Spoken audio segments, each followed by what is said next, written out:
नमस्कार फ्रेंड्स आम समस्ते चाहिए आम मुह सुंदर देखा जाऊ गोरा देखा जाऊ ग्लो करूँ आम से बहुत सारा जिन यूज करता दामी दामी क्रीम दामी दामी प्रोडक्ट आनी यूज करता हजार हजार टका सारी पार्लर जाती बहुत सारा कमेंट भी आपर आस दीदी गोरा हाँपाई कहतु ग्लो किपर आसो कहतु तो आज मुझे आसी आपको पूरा सहज उपाय बस राति शोला बेले आपको एलोवेरा जेल लगेबार अच्छी आउ मात्र गोटे जिन आप मिसेक लगे सका देखिए आपंक मुह के ग्लो करूँ आपड़ जदि यह लगातार किसी दिन यूज करेंगे देखिए धीरे धीरे आपंक मुह ग्लो तो कर सहित आपंक मुहर दाग धबा दूर हो आपंक मुह बहुत सुंदर देखा प्रथम अपेक्षा मुह बहुत गोरा देखा मुहर किसी प्रकार दाग हो व्रण दाग हो आपंकर पिगमेंटेशन हो जहाँ भी थी पूरा दूर हो आपंक मुह पूरा ग्लो कर तो ठीक अच्छे तो वीडियो को फास्ट क्लास निहार देखिए जहाँ भल जानीपारे आ बुझीपारे आप प्लीज वीडियो भल लगे लाइक करने को मोटे भी भूलें मतलब बहुत खुशी लगे नुआ नुआ वीडियो आने इच्छा हो जब फेसबुक में फॉलो करने चाहूँगी तो एक आईडी तुम सांग ना जाए फॉलो करेंगे भी बहुत सारा रील्स मुझे अपलोड करते देखिपारे तो चलते स्टार्ट करेंगे आज वीडियो तो देखो फ्रेंड्स राति समय एपरी एक समय जहाँकि आम स्किन केयर बहुत बढ़िया से होता है राति आम जहाँ भी लगे था बहुत बढ़िया से आम स्किन को रिपेयर करते तेणु सब चेष्टा करूँ राति जो शोचती भल से मुह को धोईकी आप फेस किसी जिन लगे शुंतु जहाँफल मुह आपका सुंदर रहा तो आज मुझे देखा तो प्रथम राति आप मुह को धोईदेवे परिष्कार करने आप कौन करेंगे तो बहुत लोग तो दामी दामी क्रीम यूज नाइट क्रीम लगाऊे बहुत लोग लगो भी ना बहुत लोग एपरी अच्छा राति किसी भी लगाती से ही शोई पड़ती जोटा कि बहुत खराब कथा आपंक स्किन मोटे भल रही धीरे धीरे खराब तेणुक राति मुझे आज जो कौन थे लगे देखो देखिए आपको मुह के सुंदर हो मोटे भी आपको खर्च ना कारण आप जब मार्केट किसी दामी दामी नाइट क्रीम किणवे आपको बहुत टंका पड़ो मात्र एलोवेरा जेल आमको नबार अच्छी एलोवेरा जेल आप जेकोसी कंपानी नहीं पारे ये पतंजलि एलोवेरा जेल नहीं जोटा कि मतलब बहुत बढ़िया से सूट करते हैं आपको जोड़ा सूट कर एलोवेरा जेलटा नियंतु बस राति भल से लगे शोया पूर्व मुह को शोया पूर्व भी लगे पारे इवनिंग टाइम आप मुह को धुआधुई कर परिष्कार कर सारी भी आप लगे पारे मुह को धुआधुई कर परिष्कार करदे गोलाप जल भल से मुहर लगेदेवे गोलाप जल टी सुखीज गोटे मिनट खत छाड़देवे और टी एलोवेरा जेल देखो मुझे आपको करके भी देखा लगे देखा तो टी एलोवेरा जेल आम हाथ से हाथ में नहीं जावा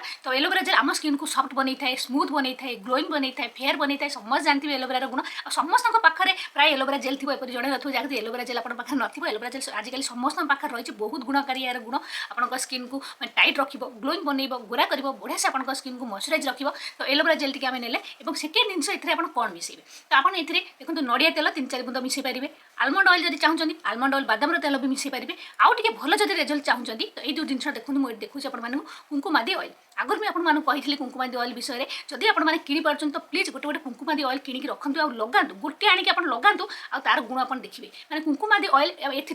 20 कि 25 प्रकार जड़ीबूटी मिसेक जहाँकि पूरा हर्बाल अटे आपंक स्किन को गोरा कर बहुत सारा एपरी जिन रही मेन रही केसर रही मुलेठी रही बहुत सारा जिन कह तो वीडियो बहुत लंबा हो तो आप गोटे गोटे मो कहवा कथा देखते मुझे मिसेक देखी तो टी एलोवेरा जेल ने से गोटे कुंकुमादी ऑयल मुझे 5-6 बुंदा नहीं जब आप ड्राई स्किन अच्छी तो आप यार क्वांटिटी टी बढ़े पारे जब कुंकुमादी ऑयल नहीं तो आप नड़िया तेल भी यूज करेंगे आ नड़िया तेल आउ टे भल चाहते तो आप स्वीट आलमंड ऑयल भी यूज करेंगे बादाम तेल बादाम रोगन यूज करेंगे जोटा कि खाଇବା तेल से पतंजल भी आस बादाम रोगन भी आपको यूज करेंगे जो बजाज आलमंड ऑयल जोटा चुटे लगाते से यूज करेंगे स्वीट आलमंड ऑयल यूज करेंगे आ सब भल है आप गोटे गोटे कुंकुमादी ऑयल यूज करूँ थे आने गोटे यूज करूँ आपर देखिए यार गुण मत तो बहुत बढ़िया लगे से आपको बारंबार कौच गोटे थे आने लगे देखूँ आ देखो के बढ़िया रिजल्ट यार तो बस कुंकुमादी ऑयल टिके मिसई देजी आप आलमंड ऑयल नड़िया तेल कुंकुमादी ऑयल जेकोसी 3 जिन गोटे एथरू मिसई पारे तो मिसेक भल से गोड़े देवे गोटे बढ़िया से क्रीम टाइप बनीगला बस यह आप प्रथम गोलाप जल तो लगे नहीं फेस भल से पूरा मसाज करदे मसाज भल से करने द्वारा आप स्किन ब्लड सर्कुलेशन बढ़ी था स्किन ग्लोइंग बनी था तो भल से पूरा मसाज करदे पूरा धीरे धीरे आप स्किन में ऑब्जर्व हो मिल जाए किसी असुविधा नहीं आप तेलिया फिलिया किसी लगे कुंकुमादी ऑयल मोटे तेलिया नुह तो भल से मसाज करदे बस छाड़दे और रात आप शोपड़े और सकाल जो उठे देखिए गोटे दिन आप लगातु आप स्किन के सुंदर हो धीरे धीरे यहाँ जिते दिन आप लगे से आप स्किन प्रोब्लेम दूर हो स्किन सुंदर हो गोरा हो दाग धबा दूर हो आप स्किन ग्लो कर तो आप निहाती मो कथा मानिक थर थर गोटे गोटे कुंकुमादी ऑयल किन आनिक यूज करूँ ना तो कोकोनट ऑयल यूज करेंगे नड़िया तेल स्वीट आलमंड ऑयल भी यूज करूँ कि ये रेमेडी आप थे यूज करूँ देखिए आप स्किन सुंदर रहा ग्लो कर राति ही लगे जहाँफल आप स्किन मैंने रिपेयर होगापी चान्स पाइब आ रिपेयर हो आप स्किन सुंदर रहा ठीक है तो आप यूज करेंगे आ किपर लगे कमेंट लिखिए गोटे भी भूल जानते बहुत भल रिजल्ट मिले कारण मुझे लगे आप शेयर कर तो भावी आज वीडियो बहुत भल लगे तो थे लगे देखिए आज आप किसी भी टॉपिक वीडियो देखा चाहते प्लीज कमेंट करेंगे निहाती आप वीडियो बनइबे किसी जानवा चाहते पचार चाहते तो प्लीज कमेंट करूँ ताल फ्रेंड्स रोची पुणी देखा नेक्स्ट वीडियो से पर्यंत नमस्कार बाय बाय।